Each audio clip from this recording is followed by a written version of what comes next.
Ada lagi yang kita tunggu? Cukup makan malam. Makan malam ya nantilah. Masih jauh.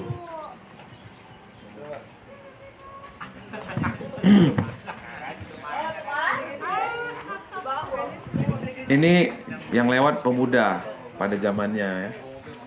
Maaf ya, permisi ya. Pemuda zaman pada zamannya ya. Dan ikutin ya. Oke, baik. Selamat pagi anak-anak muda. Ya, puji Tuhan. Apa kabar?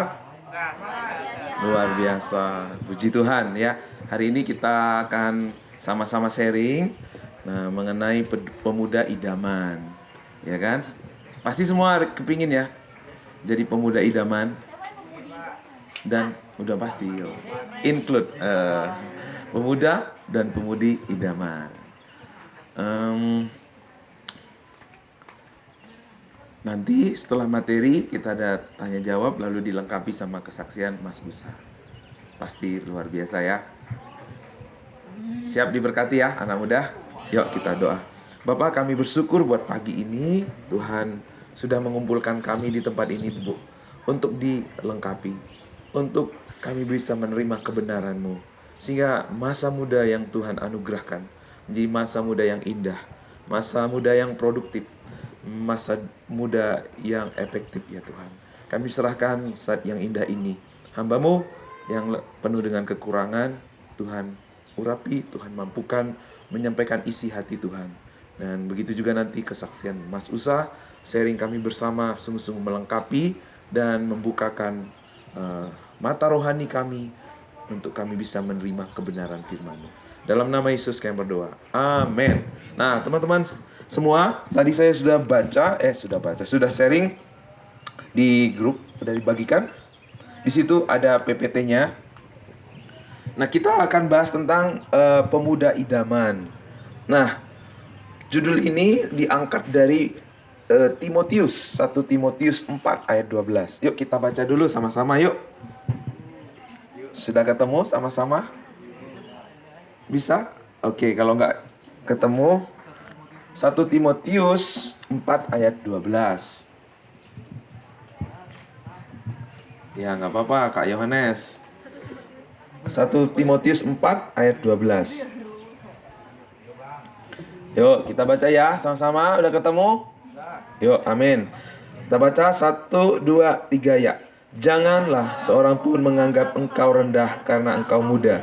Jadilah teladan bagi orang-orang yang percaya dalam perkataanmu, dalam tingkah lakumu, dalam kasihmu, dan dalam kesetiaanmu, dan dalam kesucianmu. Amin.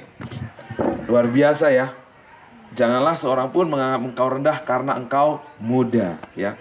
Anak muda itu identik dengan apa Bang Dio? Semangat. Apalagi?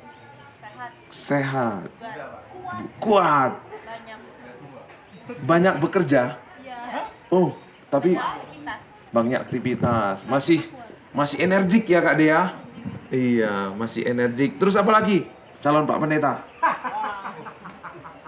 Identik dengan apa, Bang? Hah? ML. Oh, jujur dia. Tepuk tangan ini, jujur luar biasa ini. Apalagi Bang Richard? Banyak gerak ya. Ya selain yang diucapkan tadi, apalagi? Banyak keinginannya, banyak cita-citanya. Bener nggak Mas Ferdi? Aku nanti suatu saat mau mempunyai pasangan seperti ini, seperti itu ya. Aku nanti mau punya usaha, aku nanti mau punya karir, aku nanti mau punya keluarga. Kira-kira Koko Yohanes punya enggak angan-angan seperti itu? Mungkin ya.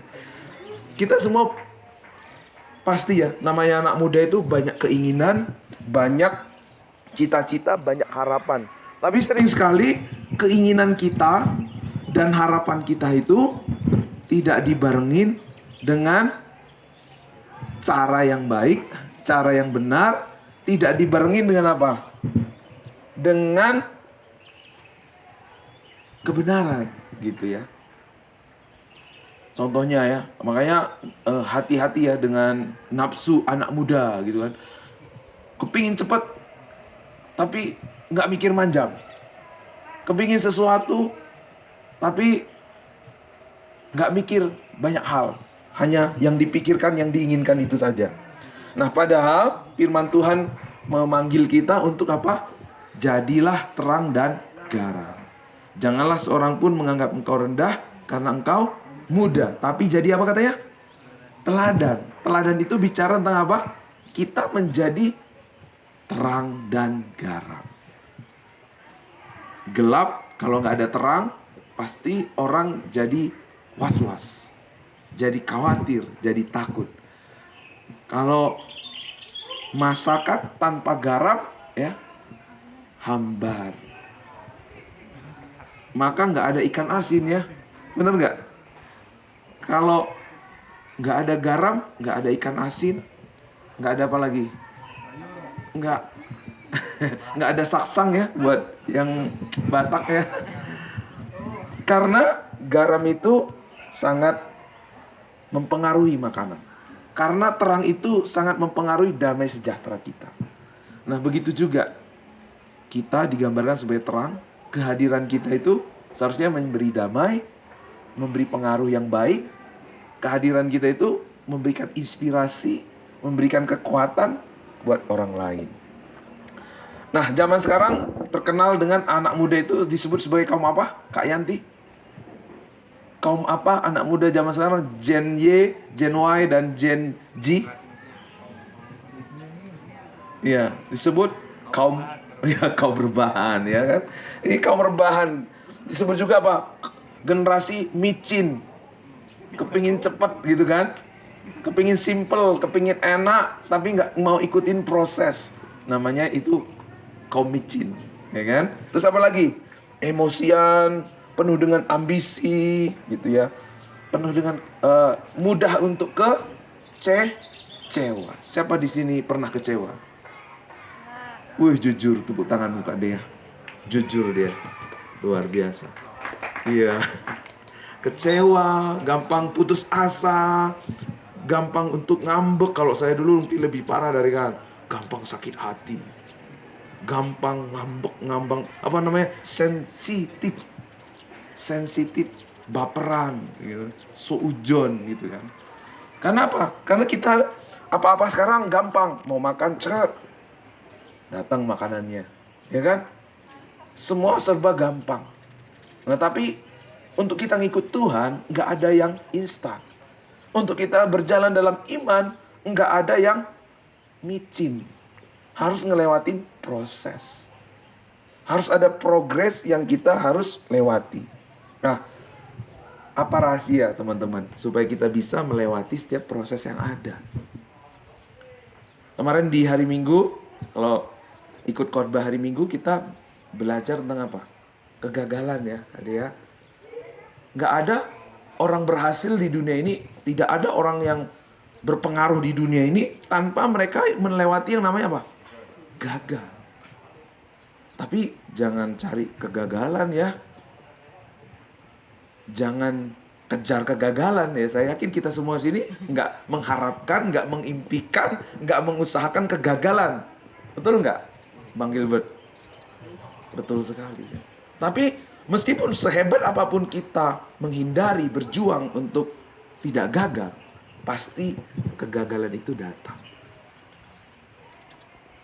Kegagalan itu seperti banjir, seperti hujan. Nggak hari ini datang, tapi tunggu tanggal mainnya.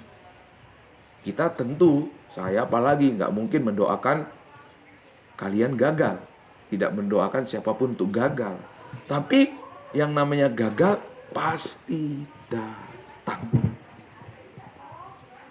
Tapi waktu kita mengerti satu kebenaran firman Tuhan, akan menolong kita untuk melewati setiap proses yang ada.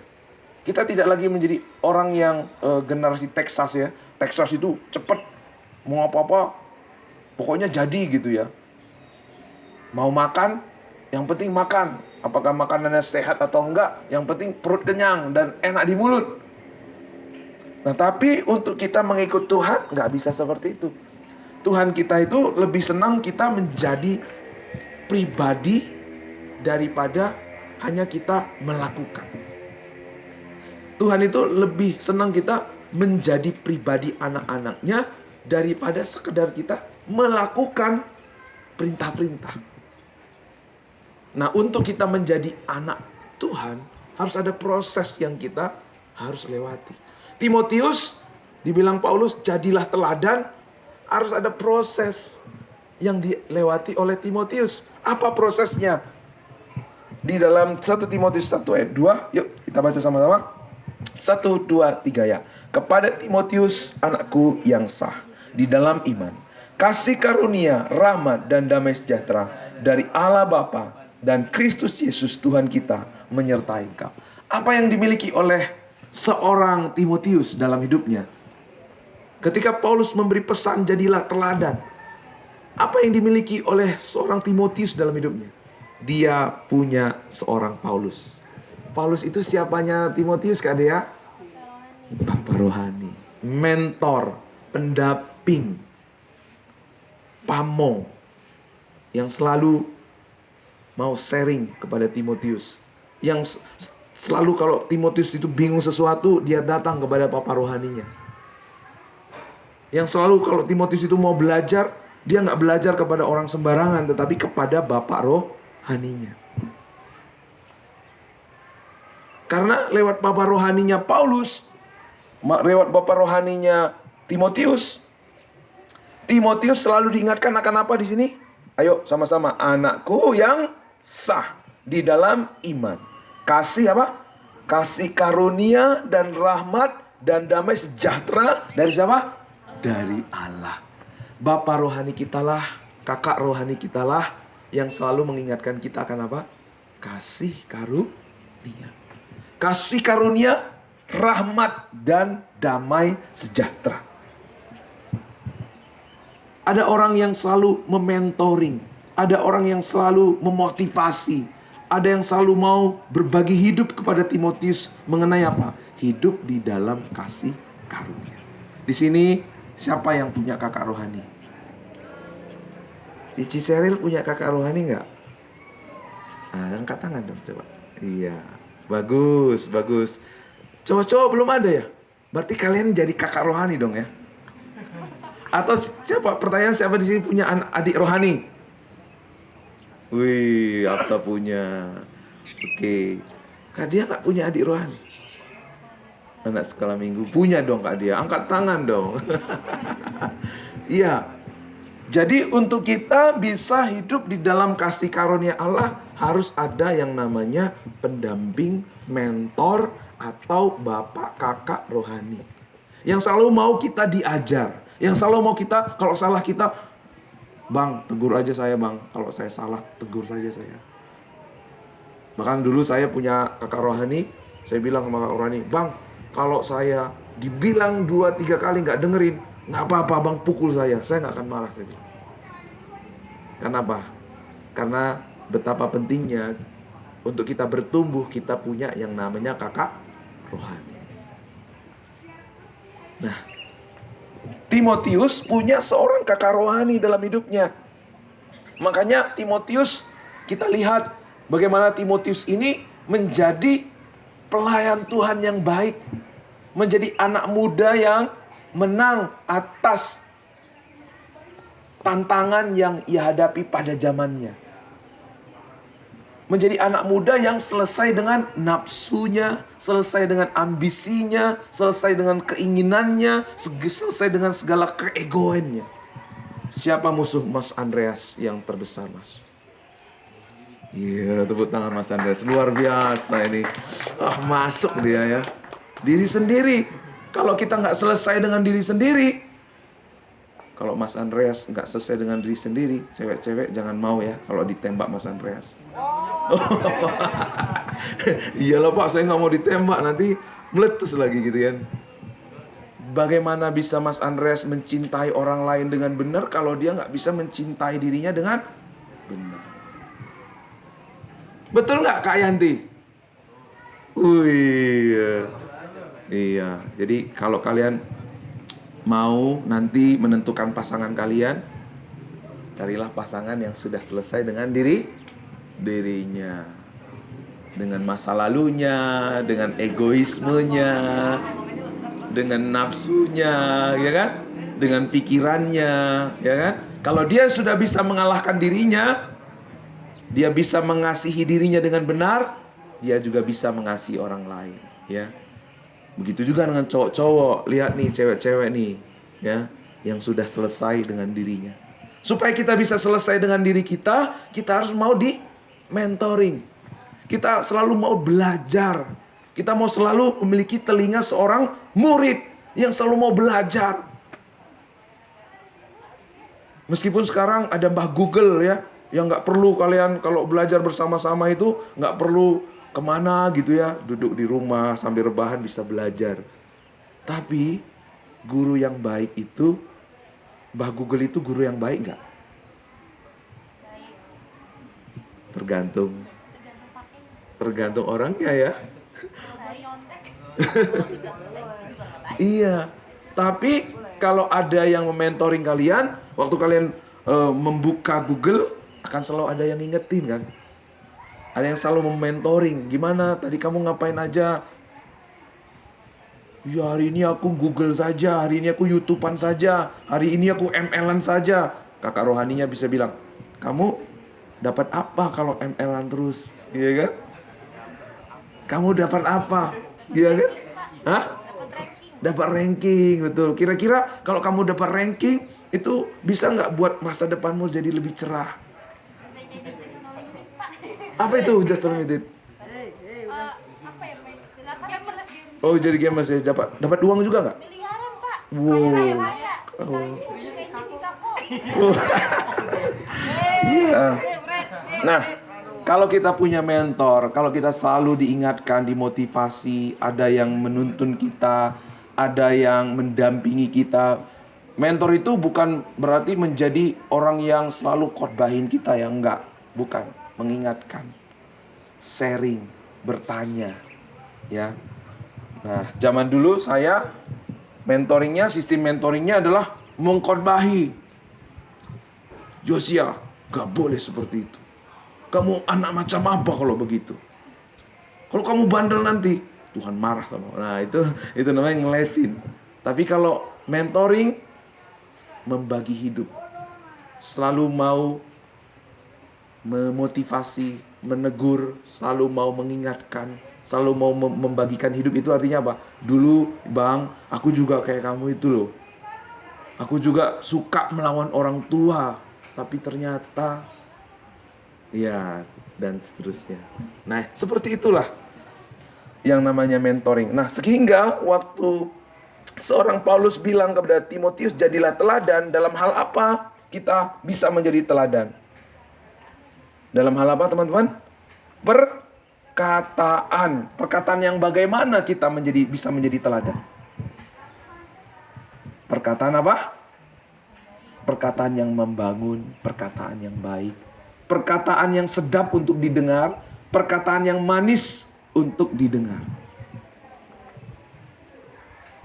perkataan yang menguatkan.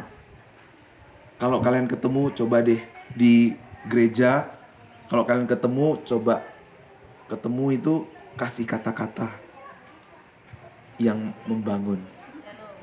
Salam, ya kan? Hai Grace, hari ini bajumu cerah, secerah matamu. Ya. Iya. Nah, kan kemarin sudah belajar kita, ya, sudah dilatih juga lewat games, belajar selalu melihat hal-hal positif dari teman kita, dari saudara kita. Berikan apresiasi. Jangan kayak saya dulu, ya. Kalau saya dulu waktu salah diomelin, waktu sekali berbuat baik nggak pernah disampaikan apresiasi.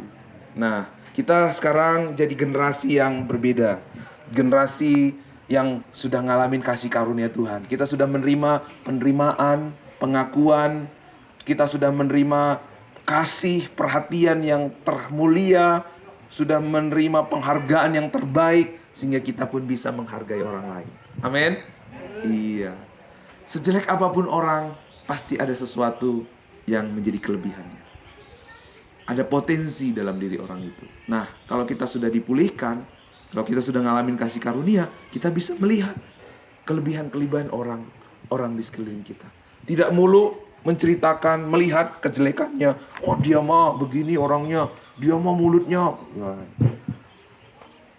Tapi kita belajar untuk memberi teladan lewat perkataan. Sapa. Waktu kalian hadir di gereja, hadir di persekutuan, jangan nunggu disapa dulu ya. Bang Gilbert ya. Nih, Ko Yohanes nih, kalau datang ke gereja pasti nyapa ya, Bang. Ko ya? Iya, sama Ko Gopin nih, nyapa duluan ya. Sambut. Marah-marah. Iya, dalam hal kita berkata-kata, dalam hal menyapa, kita sudah kan nggak bayar ya, memberikan kata-kata yang bagus, kata-kata yang baik itu nggak bayar kan ya. Nah, kalau misalnya kata-kata aja susah, bagaimana tenaganya, bagaimana uangnya. Yang selanjutnya, kita menjadi teladan dalam hal apa? Perbuatan ya. Tidak hanya kata-kata, tapi kita melakukan apa yang kita katakan. Nah, maka waktu kita melakukan apa yang menjadi kita katakan, kita menjadi orang yang melakukan kebenaran, melakukan apa yang kita katakan. Waktu ada teman kita lagi suka termenung gitu ya, ajak bro makan itu nasi padang, modal 10.000, yang tadinya termenung, yang tadinya kayaknya spiritnya loyo, sambil makan nasi padang cuma 10.000, jadi semangat, jadi dia nggak lagi sedih. Kita sudah jadi berkat ya. Tidak harus mahal-mahal ya teman-teman, kita memberikan praktek. Nah, waktu di dalam pelayanan di gereja, waktu kita bersama-sama, pasti ada seseorang yang mengeselin, bener nggak? Pasti, jujur aja, pasti ada sesuatu yang nggak mengenakkan. Tetapi sebagai orang yang mau memenangkan sahabat kita, memenangkan seseorang itu bukan dengan uang, bukan dengan kekuatan, bukan dengan kepintaran, tetapi dengan apa? Dengan apa? Dengan kasih. Makanya dikatakan di ayat selanjutnya, di kalimat selanjutnya, selain teladan dalam perbuatan, teladan dalam kasih.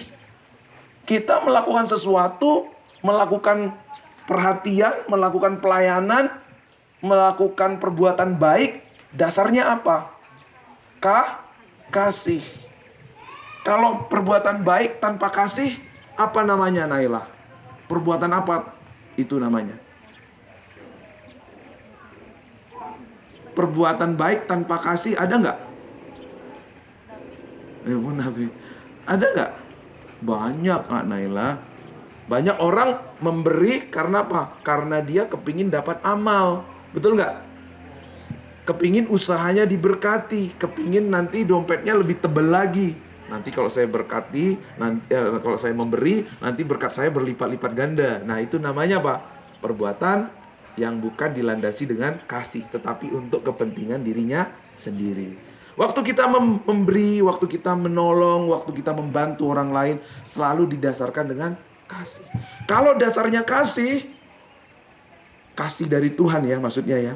Karena Tuhan sudah mengasihi saya, maka saya mau memberi, maka saya mau menjadi pendamping, saya mau menegur, saya mau menyapa. Enggak pun orang itu menegur kita lagi, enggak pun orang itu menyapa kita.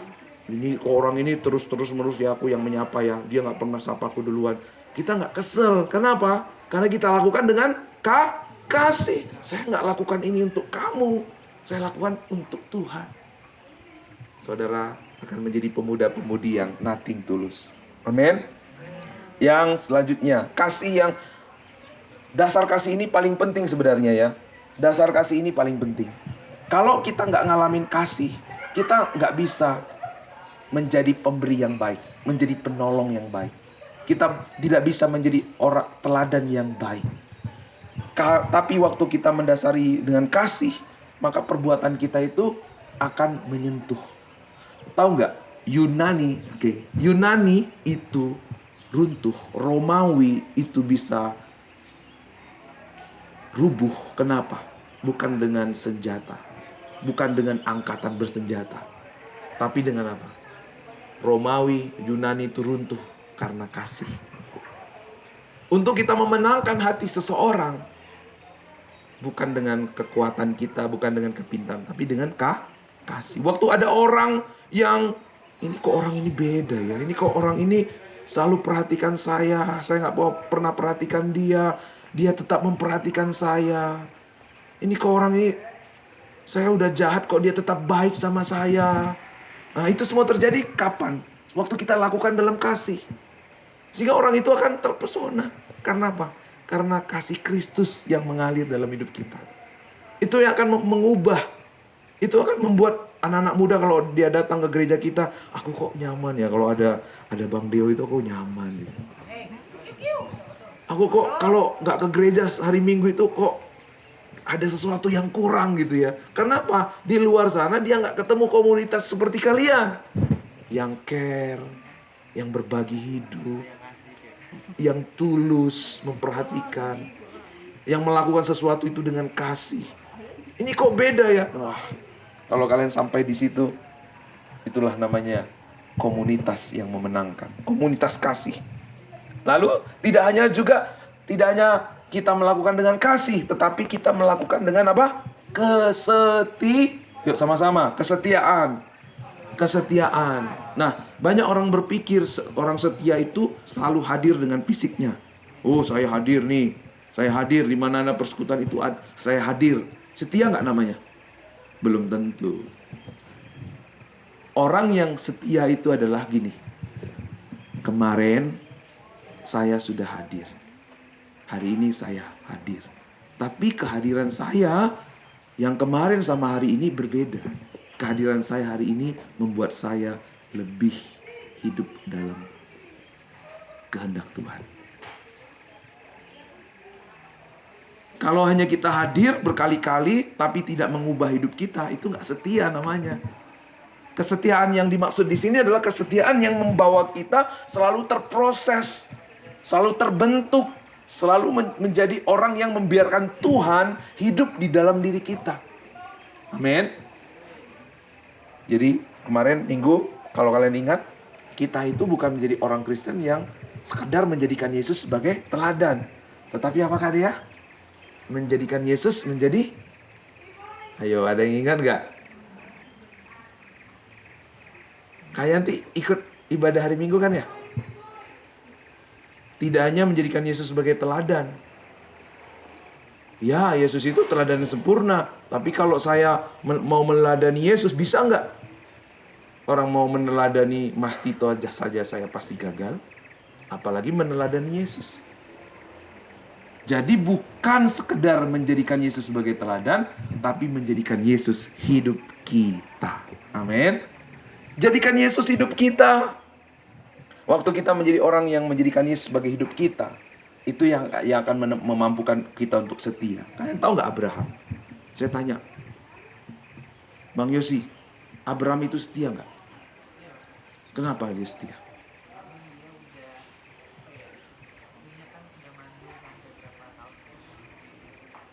Tapi waktu dia malahan mau ngikutin istrinya yang katanya, udah nikahin aja Hagar. Padahal Tuhan udah janji nih, kamu nanti punya anak dari istrimu Hagar. Dia nikahin istrimu Sarah. Malah dia ikutin kata istri. Setia nggak?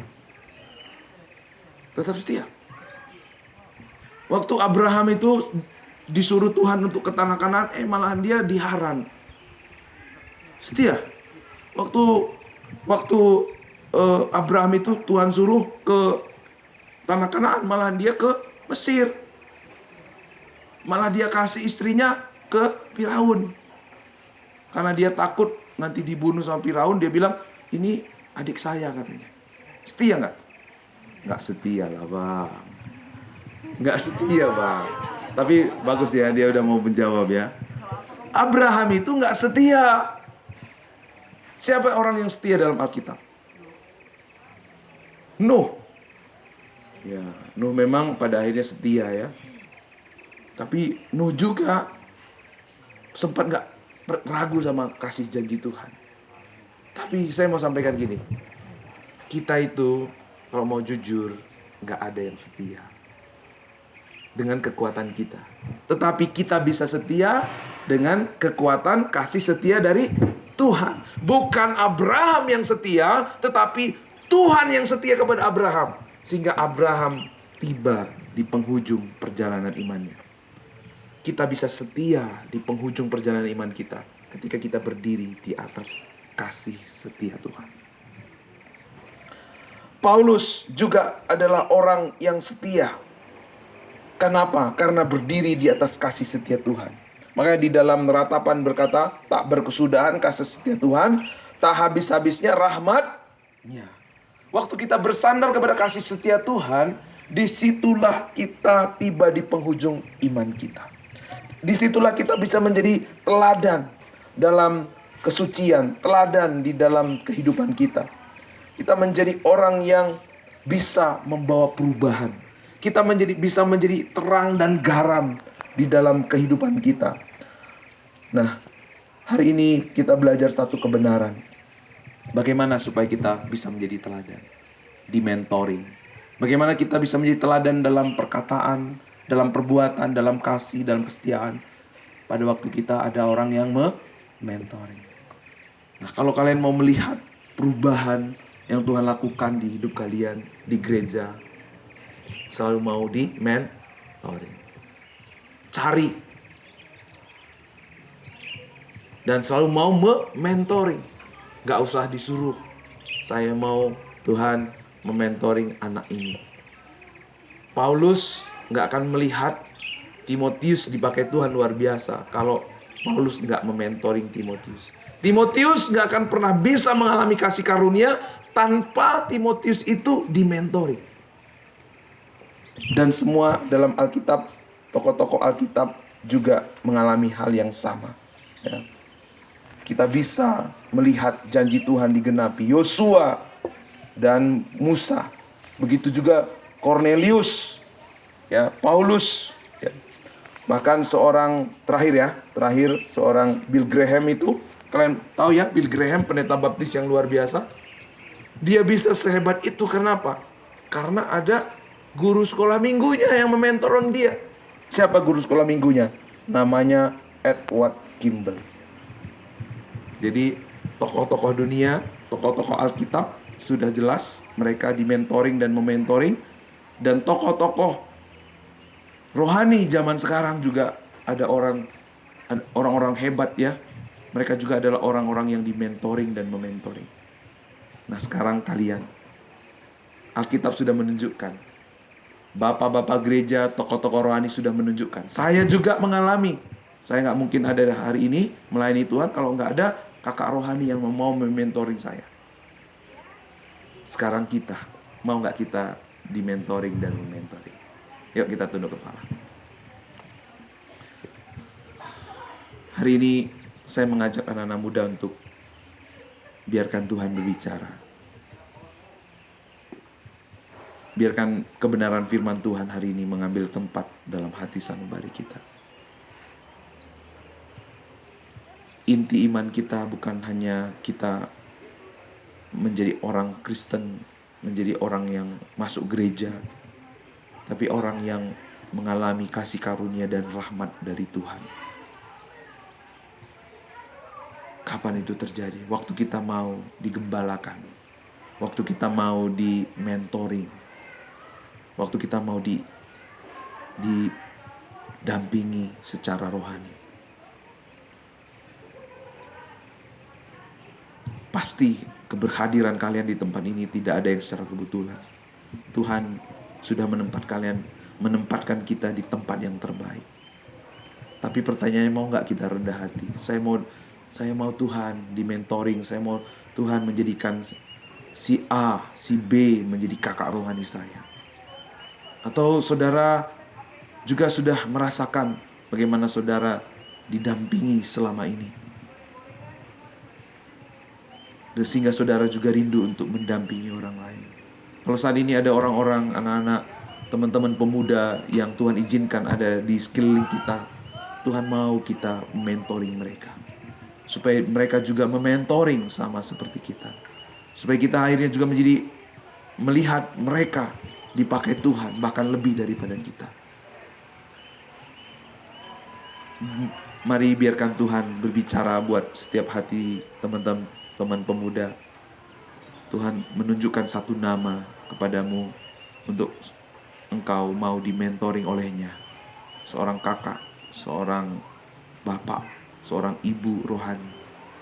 Atau mungkin saat ini Tuhan menunjukkan kepadamu satu orang nama untuk saudara mentoring, untuk saudara latih, dampingi, supaya hidup menjadi anak muda yang berbeda, menjadi anak muda yang menjadi berkat atas generasinya, melihat perubahan, melihat keajaiban, melihat kemuliaan Tuhan.